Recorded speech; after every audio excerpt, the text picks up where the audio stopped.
Hey guys, it's Scott with Scotty B Cards, and in this video, I want to do an investability tier list of the top 20 players in all of Major League Baseball.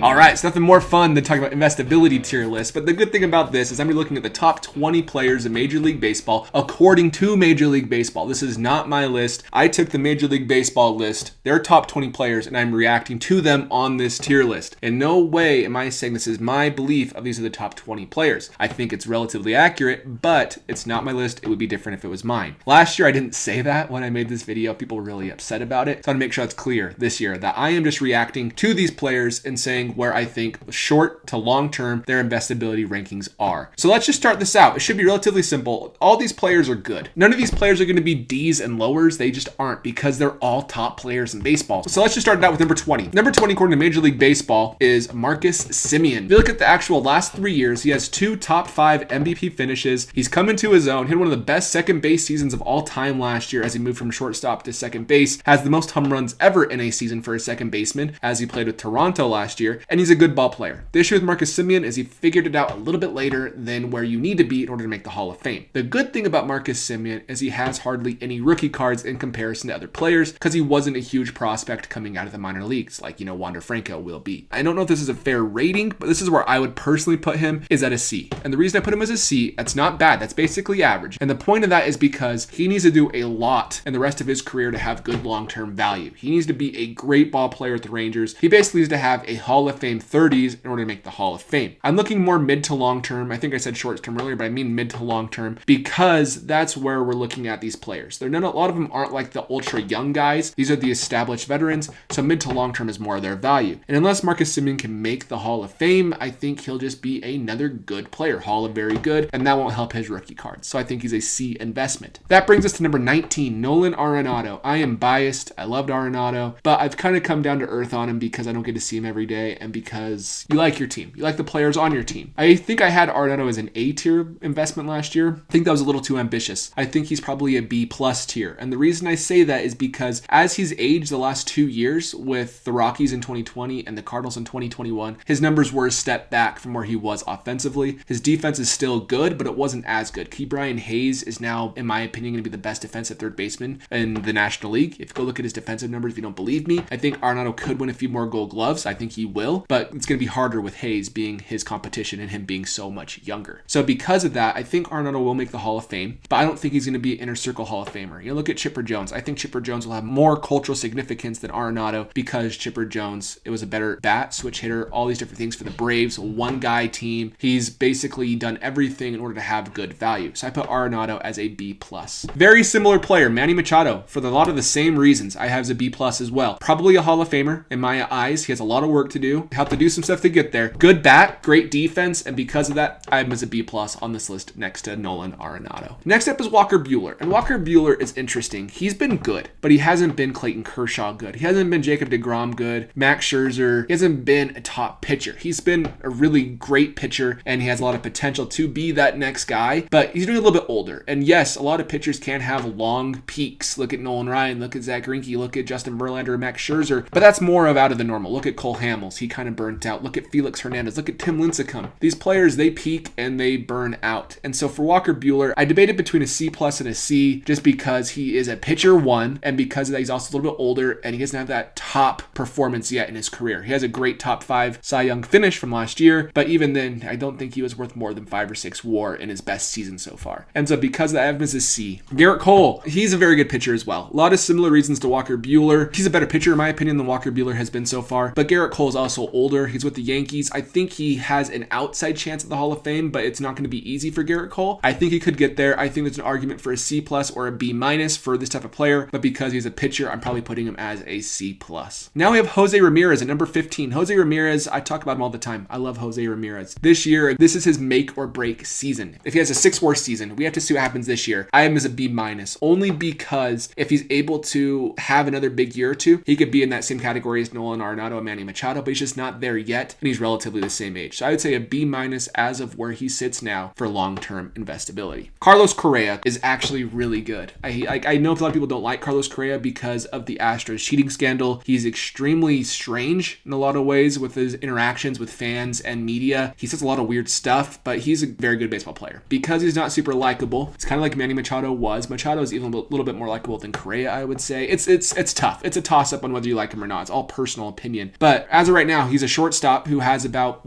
33 to 35 WAR before age 30. That's really good. And for that reason, I think he has an outside chance at the Hall of Fame as well. So I have him as a B tier investment. Next up is Trea Turner. Trea Turner is a speed guy. The last few years, he's taken steps to become even better than that. And I love Trea Turner. And I think his game is going to be really fun to watch as I watch Mookie Betts almost every game with the Dodgers. But Trea Turner has a lot of the same issues a lot of these players. He's a little bit older. And on top of that, his numbers, if you project them across the future, he has to play at a very elite level for a very long time in order to have the Hall of Fame numbers to make the Hall of Fame. He could be a fan favorite and he could be someone you might want to invest in. And so for that reason, I have him as a C+, but he could even get a little bit higher if he's able to have 2 or 3 more big seasons of 7 WAR and get closer to that Hall of Fame path. At number 12, we have Max Scherzer. I am a Max Scherzer collector, so I may be biased, but I don't think I am. He has 3,000 strikeouts. He's already a Hall of Fame lock. He's won 3 Cy Youngs. He's really good. He'll be pitching with the Mets. And because of this, it doesn't really matter what he does this year. He's already at 3,000 strikeouts. I think he could get to 4,000 strikeouts because he has the next 3 seasons under contract at the Mets. If he can just have 200,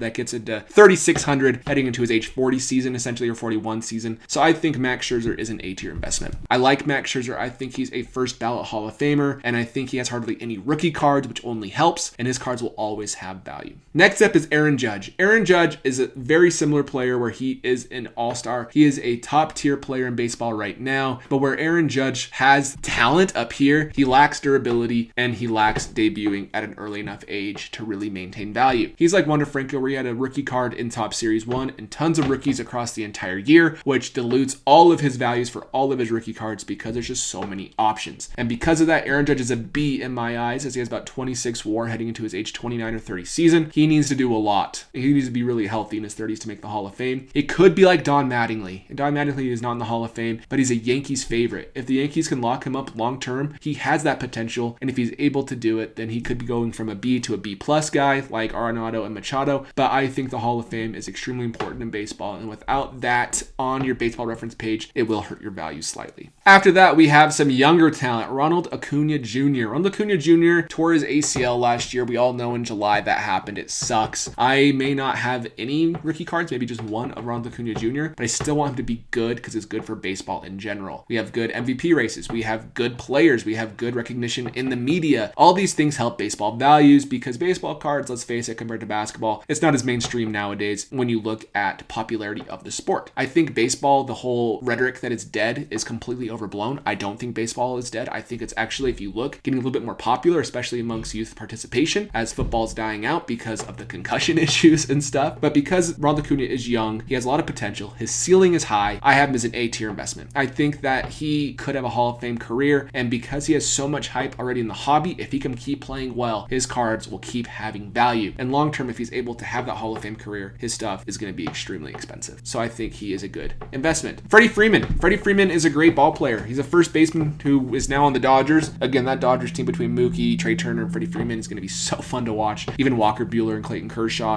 and more players. But either way, Freddie Freeman, he is number 9 according to Major League Baseball, and I have him as a B+ investment. Exact same reasoning for Arenado and Machado. He changed teams. I think if he stayed at the Braves, he could have an argument for an A because he's a one-team guy. But this will hurt some Braves fans' opinions on Freeman, whether fair or not for Freeman. And because of that, he really still has work to be done. Probably more than Machado and Arenado because he's heading into his age 33 season, 32 season, one of the two. And he only has like 43, 44 WAR. So he's not a Hall of Fame lock by any means yet, but I think he could. He has an MVP, he has a World Series. He has some of the counting stats. He'll accumulate more as he continues. But Freddie Freeman has work to be done, and I have him as a B+ for that reason. That leads us to number 8, Vladimir Guerrero Jr. Vladimir Guerrero Jr. is a not as good defensive player as Freddie Freeman at first base, but Vladimir Guerrero Jr., he has something Freddie Freeman does not, and that is just one of the most elite bats we've seen in a very long time. But because he's limited defensively, and because he's 23 or 24, he's not as young as some of these Wander Franco, Wonder Kid type players. I have Vlad as a B+.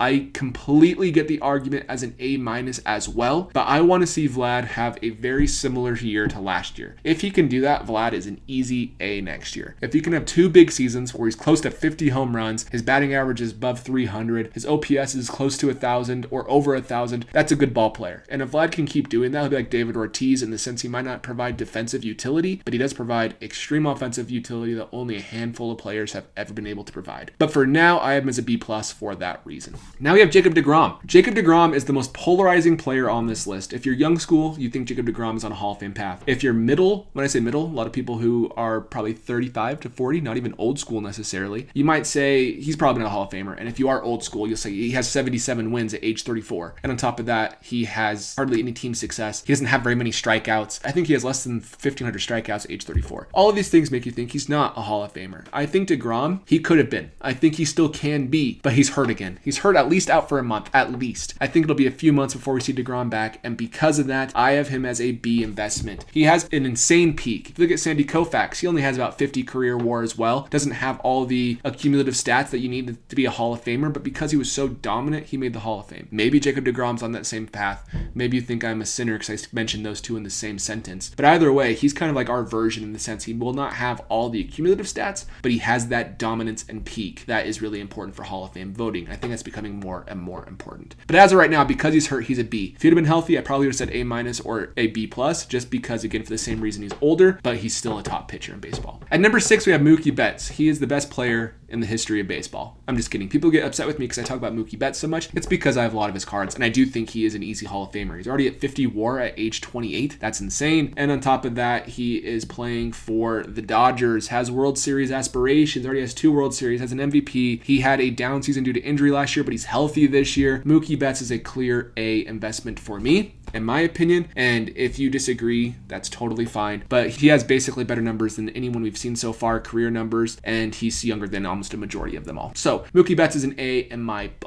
Now we have Bryce Harper, 2-time MVP winner. Bryce Harper for the Nationals and the Phillies. He brought the title back to DC when he went to the Phillies. And on top of that, Bryce Harper is a good ball player. He's a really fun ball player, which helps values. He's an A tier, easily in my eyes, only because he has hardly any rookie cards, and I think he's on a Hall of Fame path. Multiple MVPs, has the right personality to maintain value and be remembered. He was actually listed as a top 100 player all time by ESPN, just barely. He was at 94, I believe, which I think is a little early to say, but overall, his cards, if we're viewing him as a Hall of Famer already, are an A tier investment. Next, we have Juan Soto. Juan Soto is my guy. He has one of the best eyes in all of baseball. He can recognize a pitch out of a pitcher's hand better than umpires can. If we had Juan Soto as an umpire, I said this before, he would be the number 1 ball strike umpire in Major League Baseball. But Juan Soto is an S tier investment. He has hardly any rookie sets, which is important. Acuña has a lot, for example. Juan Soto has hardly any rookie sets. He has 2 top 5 MVP finishes at age 23. He had 146 walks and like 90 strikeouts last year. His on base was like 465, which we have not seen since Barry Bonds. He has all this potential. We haven't even seen his power potential yet. If we look at his average exit velocity and his max exit velocity, he's still like 99 percentile. And he's still 100 percentile and chasing outside of the strike zone. He's a good ball player. He's only going to get better. The thing that's going to hurt is his team sucks. But go look at Juan Soto World Series highlights or postseason highlights. He was amazing at age 21 in the postseason. One of the best postseasons I've seen in a long time. He won them the wild card game. He took Justin Verlander deep and mocked Alex Bregman by carrying his bat to first base in Game 6 of the World Series. He was amazing, and because of that, he's an S tier in my eyes. Next is Fernando Tatís. He would have been an easy A tier if he could have not missed 3 months this year, but I think he's starting to get injury-prone designation, and I don't think it's unfair or unjustified. He is hurt all the time, essentially, and so for that reason, I have him as an A-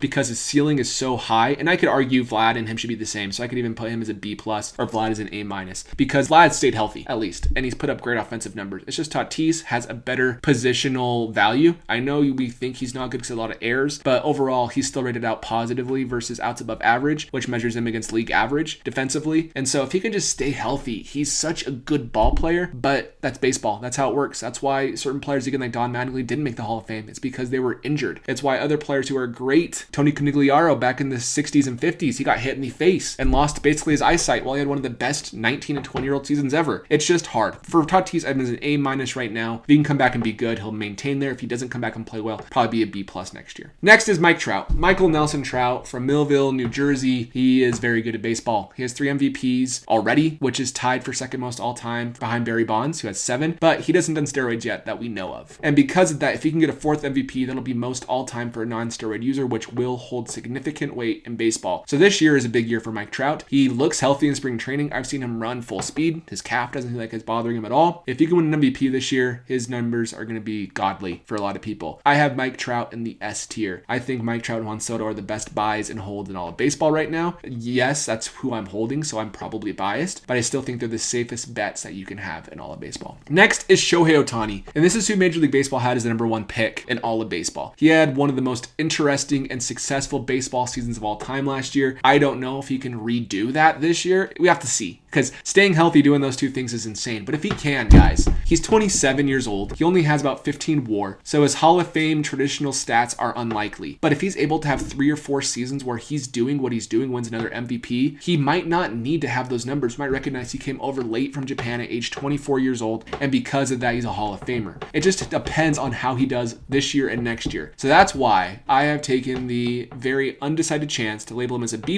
an A-, an A, and an S tier, because he could land anywhere in those spots by the end of this year. And basically it's just me saying I don't know how to value a player like Shohei Ohtani. There's no historical comps unless you go to Babe Ruth, and realistically Ohtani had a better pitching and hitting season than Babe Ruth ever did at the same time. So it's just one of those players I have no clue how he'll end up. So I have him as at lowest a B+ and at highest an S tier, because he has so much value, upside, and potential. His cards go for a lot already. I don't know how they'll hold long term, but if he can do what he's doing, being an international star, probably the face of baseball above his teammate who's probably has a better career all time, Mike Trout, he is important, and he will be important if he can just stay healthy. That's the biggest thing. I know we fall into our rut where I collect Mookie, Trout, and Soto primarily, but I still want the rest of the players to be healthy, because if they're healthy, it helps everybody's values across the board. I don't want them to get hurt because they're competing against Mookie for MVP. It's good if there's good chases like that in baseball. And I hope Ohtani can prove us all that he is the guy for the foreseeable future. Anyways, those are my investability for mid to long-term rankings. Thank you for watching. I know some of you disagree. Please be civil about it. Let me know in your comments down below. I would love to debate with you if you want to debate. But overall, those are my thoughts. I'll catch you in the next video. See you guys.